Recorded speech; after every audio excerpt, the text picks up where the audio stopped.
بسم اللہ الرحمن الرحیم۔ اگر آپ کی زندگی میں ایک کے بعد ایک مشکل آ رہی ہے، رزق میں تنگی ہے، قرض بڑھتا جا رہا ہے، گھر کے حالات خراب ہیں، اولاد کے معاملے میں پریشانی ہے، دعائیں قبول ہوتی نظر نہیں آ رہی، یا دل ہر وقت بے سکون رہتا ہے، تو آج کی یہ بات آخر تک ضرور سنیے گا، کیونکہ آج میں آپ کو ایک ایسا عمل بتانے والی ہوں جس کا تعلق صرف ہماری زبان سے نہیں بلکہ اللہ کے سامنے جھکنے اور اپنے گناہوں سے معافی مانگنے سے ہے، اور وہ عمل ہے استغفار۔ دل سے پڑھیں، استغفر اللہ ربی من کل ذنب واتوب الیہ، یعنی میں اپنے رب سے اپنے تمام گناہوں کی مغفرت مانگتا ہوں اور اس کی طرف توبہ کرتا ہوں۔ لیکن یاد رکھیے، استغفار صرف الفاظ کا نام نہیں۔ جب بندہ استغفار کرتا ہے تو اسے اپنے رب کے سامنے اپنی کمزوری، اپنی غلطی اور اپنی بے بسی کا اعتراف بھی کرنا چاہیے۔ قرآن کا حیرت انگیز بیان یہ ہے کہ اللہ تعالیٰ سورہ نوح میں حضرت نوح علیہ السلام کا قول بیان فرماتا ہے، فَقُلْتُ اسْتَغْفِرُوا رَبَّكُمْ إِنَّهُ كَانَ غَفَّارًا يُرْسِلِ السَّمَاءَ عَلَيْكُمْ مِدْرَارًا وَيُمْدِدْكُمْ بِأَمْوَالٍ وَبَنِينَ، یعنی میں نے کہا اپنے رب سے مغفرت مانگو، بے شک وہ بہت بخشنے والا ہے، وہ تم پر آسمان سے خوب بارش برسائے گا اور تمہیں مال اور اولاد کے ذریعے مدد دے گا۔ سورہ نوح آیت نمبر 10 سے 12۔ غور کیجئے، اللہ تعالیٰ نے یہاں استغفار کے ساتھ رحمت، بارش، مال اور اولاد کا ذکر فرمایا۔ تو اگر زندگی میں رزق کی کمی ہے، اولاد کی خواہش ہے یا مشکلات نے گھیر رکھا ہے، تو اللہ سے استغفار اور دعا کو اپنی زندگی کا حصہ بنائیں۔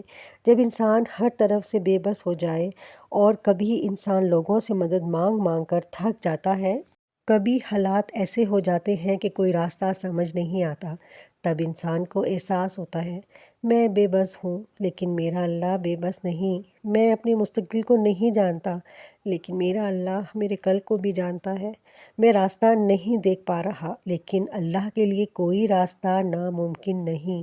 اور پھر بندہ اپنے رب کے سامنے جھک کر کہتا ہے، یا اللہ مجھ سے غلطیاں ہوئی ہیں، مجھے معاف فرما، میرے حالات پر رحم فرما اور میرے لیے خیر کا راستہ کھول دے۔ یہی ہے استغفار کی اصل روح۔ مشکلات کتنی ہی بڑی کیوں نہ ہو، رزق کی پریشانی ہو، قرض کا بوجھ ہو، کاروبار میں رکاوٹ ہو، اولاد کی فکر ہو، گھر کے مسائل ہوں، دل بے سکون ہو، گناہوں کا بوجھ محسوس ہو یا مستقبل سے خوف آتا ہو، ہر حال میں اللہ سے جڑے رہیں۔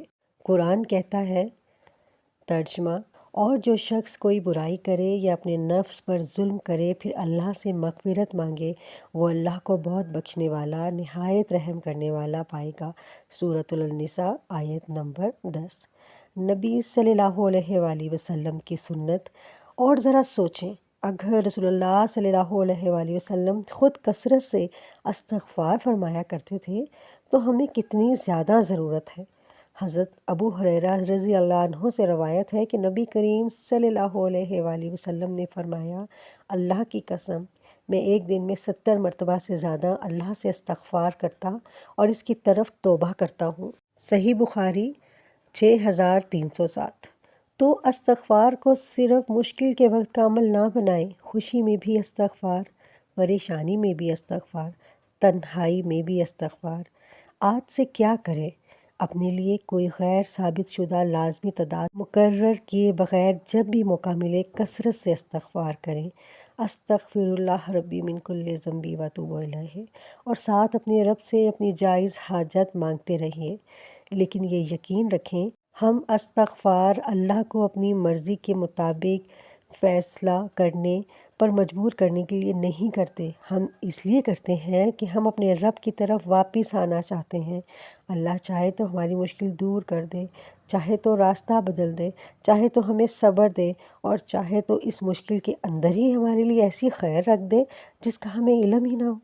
اگر آج آپ کی زندگی میں بہت زیادہ پریشانیاں ہیں تو صرف یہ مت سوچیں میری قسمت خراب ہے، بلکہ یہ سوچیں میرا رب میرے ساتھ ہے اور مجھے اپنے رب کی طرف واپس جانا ہے۔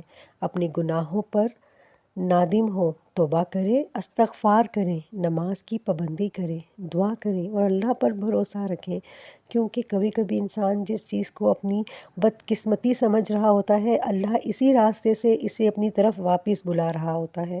اس لیے آج سے مایوسی چھوڑ دیں، اللہ کا دروازہ نہ چھوڑیں اور استغفار کو اپنی زندگی کا ساتھی بنا لیں۔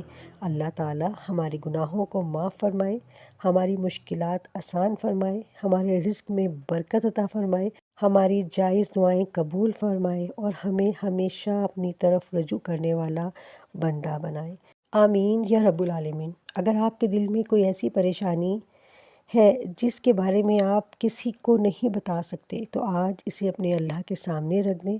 وہ آپ کے الفاظ سے پہلے آپ کے آنسوؤں کو جانتا ہے۔